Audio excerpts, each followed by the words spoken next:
नमस्कार. बटाट्याचे वेफर करणार. त्यासाठी मी बटाटे रात्रभर भिजत ठेवले होते. आता सकाळ ते साल काढून घ्यायची बटाट्याची. सगळ्या बटाट्याची साल काढून घेऊया. बटाट्याची साल काढून झाली की बटाटे पाण्यातच ठेवायचे, म्हणजे ते आता आपण बटाटे आता खिसून घेणार आहोत. पातळ चिप्स पडतात त्याची खिसणी घ्यायची आणि आपण बटाटे खिसून घ्यायचे. ज्या परातीमध्ये किंवा मोठ्या भांड्यात बटाटे आपण आता खिसून घेणार आहोत आणि पातळ बटाटे खिसून घ्यायचे. चिप्स पाडून घ्यायचे, जाड ठेवायचे नाहीत.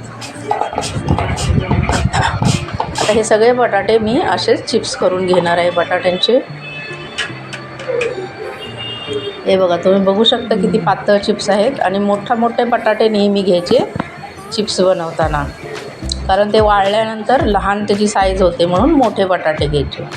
आता काय करायचं, एक तुरटी घ्यायची, छोटासा खडा घ्यायचा आणि आपण जे बटाटे जे चिप्स पाडलेले आहेत त्याच्यामधून ती तुरटी फिरवून घ्यायची किंवा 1-2 सेकंद त्याच्यामध्ये तुरटी ठेवून द्यायची आणि नंतर बाजूला काढायची. जास्त वेळ ठेवायची नाही. हे बघा, आता म्हणजे सगळे बटाटे मी खिसून चिप्स पाडून झालेले आहेत. आता त्याच्यानंतर काय करायचं, आपण हे चिप्स पाडलेले आहेत ते स्वच्छ धुवून घ्यायचे. 3-4 पाण्याने, वेगवेगळ्या पाण्याने हे धुवून घ्यायचे. हे बघा, स्टार्चचं पाणी कसं सफेद दिसतंय ना, ते सगळं निघून गेलं पाहिजे आणि स्वच्छ पाणी झालं पाहिजे. तोपर्यंत आपण हे धुवून घ्यायचं.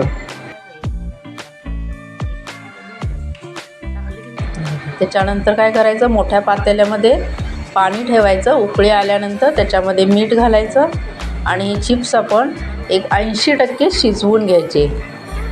ते मधला व्हिडिओ जरा स्किप झालेला आहे, म्हणून मी डायरेक्ट हे दाखवलेलं आहे. तर हे चिप्स सगळे 80% आपण शिजवून घेतलेले आणि हे कडक उन्हामध्ये आपण आता वाळवून घेणार आहोत.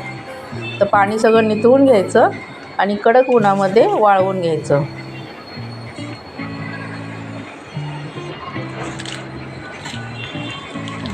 वाळवल्यानंतर हे बघा तयार होतात हे असे कुरकुरीत असे पांढरे शुभ्र चिप्स.